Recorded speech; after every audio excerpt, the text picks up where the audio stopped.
Mirëmbrëma, Ana Mari, dhe na thuaj cila është situata aktuale e protestës gjithë popullore të themi kundër qeverisë së Serbisë.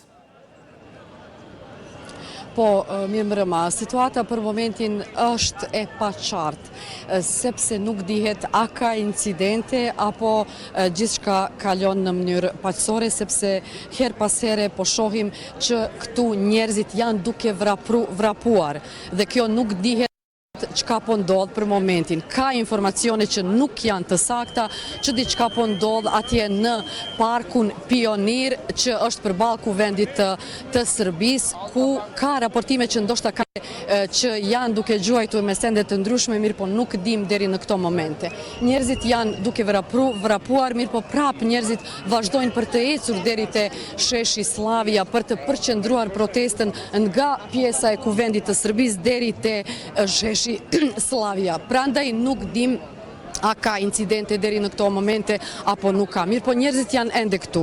Janë këtu për të protestuar, janë këtu për të kundërshtuar politikat pushtetit aktual, politikat të presidentit të Serbisë Aleksandar Vučić.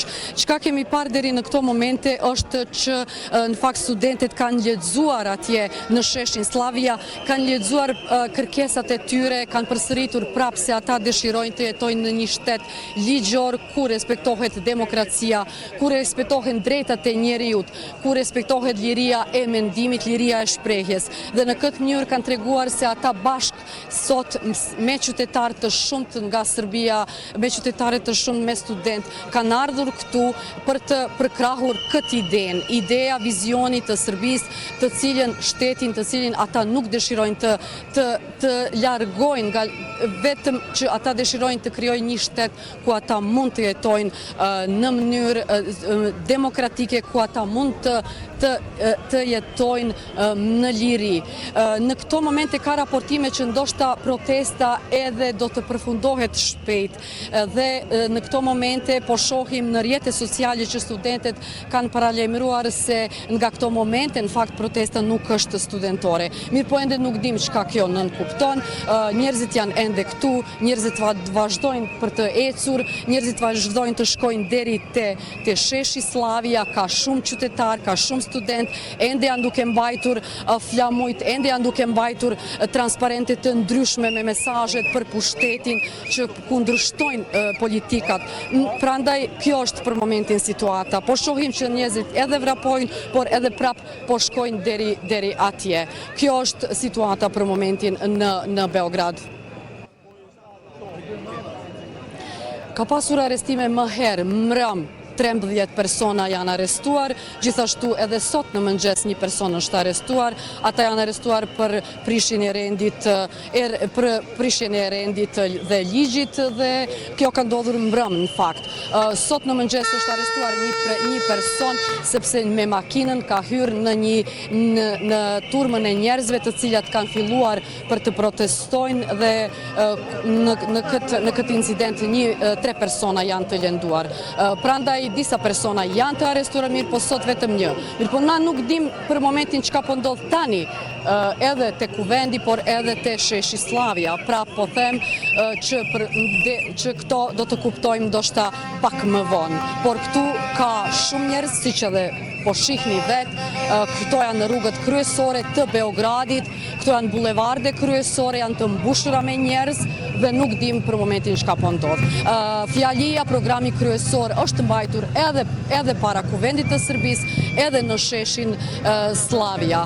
Deri në këto momente nuk ka pasur incidente, vetëm tani që për momentin nuk mund të kuptojmë pse njerëzit po vrapojnë dhe pse kemi parë këto dhe çka po ndodh. Nuk dim për momentin. Ana Mari është paralajmëruar në orën 22, është raportuar që Vučić do të mbajë një adresim para qytetarëve në Serbi. A keni ndonjë informacion se a do të mbahet ky adresim i presidentit Vučić? Na për momentin jemi në teren dhe krejt çka dim është që protesta duhet të përfundon në orën 21. Kjo është ajo që studentet kanë parapar dhe çka kanë paralajmëruar që në orën 21 të përfundon protesta dhe pastaj të fillon pastrimi i hapësirës.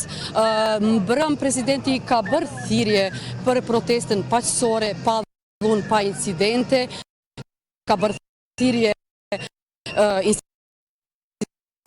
institucioneve relevante, strukturave relevante që të kenë kujdes që të mos ndodh asnjë incident edhe dhunë dhe për sot mbetet të shihet për çka i do të flas.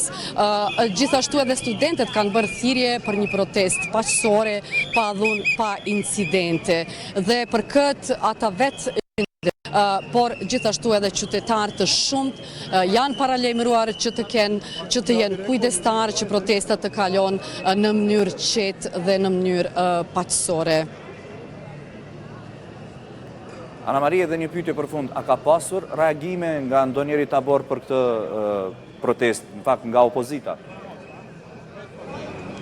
Opozita sot ka bërë thirrje gjithashtu për një protestë të qetë, të padhunë, pa incidente dhe ka vlerësuar se kjo është një protestë historike.